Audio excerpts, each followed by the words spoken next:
Monde numérique. Si vous utilisez l'application WhatsApp, voici quelque chose qui va vous intéresser. WhatsApp, on connaît, c'est l'appli de messagerie de Meta et elle prépare un changement majeur pour les quelques 3 milliards d'utilisateurs dans le monde. Jusqu'à présent, pour utiliser WhatsApp, en effet, il fallait impérativement l'associer à un numéro de téléphone qui reste l'identifiant principal. Eh bien, désormais, ce ne sera plus le cas. En effet, l'application va permettre à ses utilisateurs de choisir un nom d'utilisateur, un vrai, comme on en a ailleurs sur les réseaux sociaux, Tartampion ou Pizzeria du coin, si vous êtes un commerce par exemple. Et c'est ce nom qui devra être communiqué ensuite à vos interlocuteurs qui souhaitent discuter avec vous. Les numéros de téléphone ne vont pas disparaître, mais il ne sera plus nécessaire de les dévoiler à tout le monde, car c'est le but du jeu, en tout cas la raison principale mise en avant par Meta, apporter plus de confidentialité, notamment pour les échanges avec des comptes professionnels, car c'est une pratique qui se développe de plus en plus. Alors concrètement, comment ça va se passer ? Eh bien, ça a déjà démarré. WhatsApp a commencé à ouvrir la réservation des noms d'utilisateurs. Vous avez peut-être reçu une notification sur votre application WhatsApp sur mobile et vous pouvez choisir un identifiant unique qui sera précédé du signe @ Le nom devra comporter entre 3 et 35 caractères, pas d'espace, etc. Enfin, les règles classiques. Meta vous propose d'utiliser, si vous le souhaitez, le même identifiant que sur Instagram ou sur Facebook. Mais si ça ne vous convient pas, vous pouvez aussi en choisir un autre, à condition que celui-ci ne soit pas déjà pris ou réservé. On va en parler. Alors, la réservation donc commence dès à présent, avant le déploiement complet de la fonctionnalité, qui devrait arriver dans quelques mois. Mais il faut quand même être clair, les noms d'utilisateurs ne remplaceront pas totalement les numéros de téléphone. En fait, la création d'un nom va être facultative, vous n'êtes pas obligé, et il sera même possible, si vous décidez de le faire, de le modifier ou de désactiver par la suite la fonction. D'ailleurs, un numéro de téléphone restera nécessaire pour créer et activer un compte WhatsApp. Et l'application continuera à vérifier ce numéro avec un code envoyé par SMS, par appel, etc., etc. Le nom d'utilisateur, en fait, va surtout servir d'adresse publique. Il permettra de contacter les gens sans connaître leur numéro. Ainsi, une personne pourra vous envoyer un message, par exemple, ou même passer un appel, ou vous enregistrez en tant que contact à partir de ce nom qui sera public. Mais pour cela, il faudra quand même connaître l'identifiant exact, donc que vous l'ayez donné aux personnes avec lesquelles vous souhaitez converser. WhatsApp ne prévoit pas d'annuaire qui permettrait de rechercher librement des utilisateurs. Et même, il va y avoir une protection supplémentaire, c'est-à-dire que on pourra aussi activer une clé de sécurité liée à son propre nom d'utilisateur. Si bien que si quelqu'un veut entrer en contact avec vous, si vous activez cette clé, eh bien, il devra la connaître en plus de votre identifiant avant de pouvoir vous envoyer un premier message. Alors en ce qui concerne le choix des appellations, des identités, eh bien, il faut savoir que certaines sont d'ores et déjà réservées. Il s'agit notamment de protéger les noms de personnalités, d'administration, d'organisations de grandes entreprises, etc.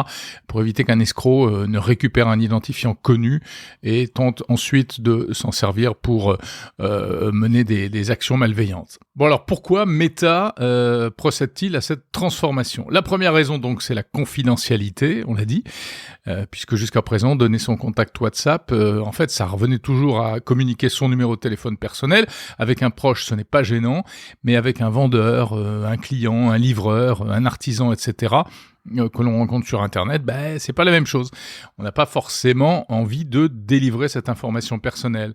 Et comme Meta cherche précisément à développer ces échanges avec des professionnels, parce que c'est un gros levier commercial pour la plateforme, eh bien, c'est donc un outil qui permettra, en principe, de satisfaire à la fois les pros et les particuliers. D'ailleurs, même si c'est pas encore très utilisé en France, dans certains pays, eh bien, WhatsApp n'est plus seulement une application familiale, une messagerie familiale, Ça sert de plus en plus à contacter des entreprises, à réserver un service, une livraison, ou à parler avec un service client, par exemple. Le changement répond donc aussi à un objectif commercial. Il va rendre WhatsApp plus pratique pour les marques, les commerçants, les médias, les créateurs. Et puis, ça se rapproche aussi du fonctionnement d'Instagram et de Facebook, puisque les trois plateformes, du coup, utiliseront et pourront utiliser des identités similaires. Donc, il y a une homogénéisation. Est-ce que ça peut simplifier la vie des utilisateurs, particuliers ou professionnels ? Sans doute, parce qu'une entreprise pourra, par exemple, afficher le même nom sur Instagram, WhatsApp et Facebook. Bon, cela dit, WhatsApp n'a rien inventé. C'est une évolution déjà engagée par ses concurrents. Signal, l'application de messagerie, a fait le même choix en 2024 et elle permet de créer un nom d'utilisateur avant de commencer une conversation sans communiquer son numéro de téléphone. Qu'est-ce que ça va changer en profondeur ? Eh bien, le premier avantage, on le répète, il est évident, protéger son numéro personnel, et ça pourra même offrir de nouvelles manières de communiquer. Ce sera plus facile de donner son identifiant WhatsApp, de l'afficher sur une carte de visite, sur un site web, etc., etc. Pour les entreprises, le bénéfice est donc évident, mais cette évolution présente aussi quelques inconvénients quand même. Le premier risque, c'est celui de l'usurpation d'identité. Des escrocs pourraient créer des noms très proches de ceux d'une entreprise en changeant une lettre, un chiffre, un caractère, etc. Il faudra donc vérifier attentivement les identifiants avant d'envoyer un message à un utilisateur. Et puis surtout, il faudra être prudent si c'est quelqu'un qui vous demande de l'argent, un mot de passe ou un code de sécurité. Attention, la réservation de noms peut aussi donner et provoquer une course aux identifiants qui en fait déjà commencé parce que c'est la règle du premier arrivé, premier servi. Donc les noms très courts et très courants risquent d'être très rapidement pris. Avec plus de 3 milliards d'utilisateurs dans le monde, ça va aller vite. Du coup, si cette fonctionnalité vous intéresse, eh bien, dépêchez-vous d'aller réserver votre identifiant personnel, parce qu'il risque de ne plus être disponible assez rapidement. Et après, il faudra, eh bien, se distinguer par un numéro supplémentaire, un caractère, etc., etc. Enfin, avec cette nouveauté, eh bien, WhatsApp renforce son rôle de plateforme commerciale, donc, et ça risque aussi d'attirer davantage de sollicitations marketing, du démarchage, ou même, on l'a dit, des tentatives de fraude. Bon, WhatsApp, jusqu'à présent, était surtout réservé des échanges personnels, notamment intrafamiliaux.